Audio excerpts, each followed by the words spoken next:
So the fallout over the firing of James Comey keeps on building. Now people are wondering who actually did it.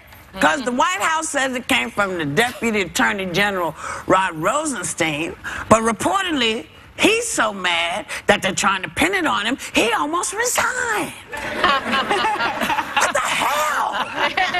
It's crazy. It feels like it's unraveling, that the story's unraveling, and I think they were very unprepared for all of the questions. Yeah. And I told you ladies during the Hot Topics meeting yesterday that I have a friend that knows the Deputy Attorney General and says he just has a wonderful reputation of integrity across party lines. And so I was surprised that they pinned it on him, because he is the one person that's going to say, don't pin this on me. You know, I'm not responsible for, and I wasn't the ultimate decision maker. Should he resign then in protest? I think that would speak very loudly, because if you, just like they say that we might not hear from James Comey in certain testimony because he won't reveal classified information. So, he can do it behind closed doors. Well, he can do it, but we won't hear certain things from him, because I don't think he's the type to come back out now and say this. You know, even his letter. Nobody's checking for Comey. He doesn't want. So my point is that if this guy were to resign, I think it would speak so loudly, because it would confirm everything everyone's saying. I am wondering if Comey is going to address the letter that 45 wrote that basically says, you told me on 3 separate occasions that I wasn't being investigated. Because every single former prosecutor that I've spoken to and people at the Justice Department are saying that that would be illegal and unethical. Left? Well, at the Justice Department? That I know, right? And I would be surprised that he would let that just sort of lay out there, because that calls his integrity completely into question. Like a coup to anybody? Oh, you said that. It just feels like a coup. You know, first the whole Justice Department everybody got gutted, all of the things got gutted, and it just, it just feels, and he's got all of the generals. It just feels kind of kooky. No, I feel as though that things are changing around a little bit. I'll tell you why. Today I was reading the New York Post, which is pro-Trump all the way. The letters were more like 80% against Trump today. Really? Then a crew guy was fixing my TV in my office, and he overheard me saying this about the letters, and he said, you know what, you're right, I'm turning on him. I voted for him, I don't like him anymore. He said he's going to eliminate mortgage rates deductions on Long Island, and he's going to destroy the whole borough.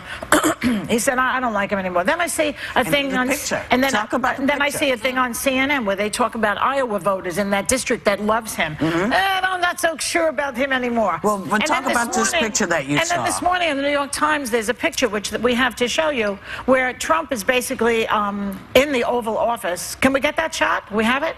I know we do. So there he is. And he's speaking to the Russian Foreign Minister Lavrov and Ambassador Kislyak, who is the one who's he's the guy who Michael Flynn got fired for talking to him about possibly talking about sanctions. And in the room, there's Trump talking to these Russians, and guess who's, and the Russian press is there covering it, and guess who's missing from that room? The American press is not allowed. They were barred from the room.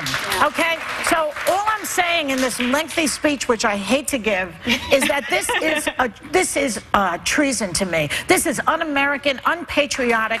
Americans should be furious. Furious. This is the American press being left out of it hurts my feelings, frankly. Pay less attention to who's going to leave or who's not going to leave, and not lose the sense of what we're really talking about, is who's taking up this inquest about these Russian ties. That's the question. Doesn't matter if Comey's gone. It doesn't matter. Doesn't matter how it went down. It went down, and it's kind of shady, but we say, okay, we cannot lose focus on the timing. And so who's now going to be in charge of making these decisions? It's where FBI people are still there, though. And I got to say, Eric Holder tweeted something out, and he talked about duty, honor, and country. I remember having that in my office when I was at the U.S. Attorney's office. Duty, honor, and country. And I bet you those career people are doing it. Yeah, no, for me, it's exhausting. He's exhausting. There's all this stuff. Some of it's he said, she said. But what most of all for me is you're seeing the personality of the man. And for me, you know, this is a guy you came to know on a television show saying, "You're fired." And it was funny and it was entertaining then. But he's doing that now with Comey, with media people, and he thinks he's still on a television show, but you're president now, and you're accountable to us. And it's really, I think it's challenging for people trying to follow the news right now, because there are people who voted for him with the expectation that he was going to help them, and I get that. But his character right now, don't bend over backwards to try to defend character that looks like there's something wrong that's going on here. Well, something not right about it.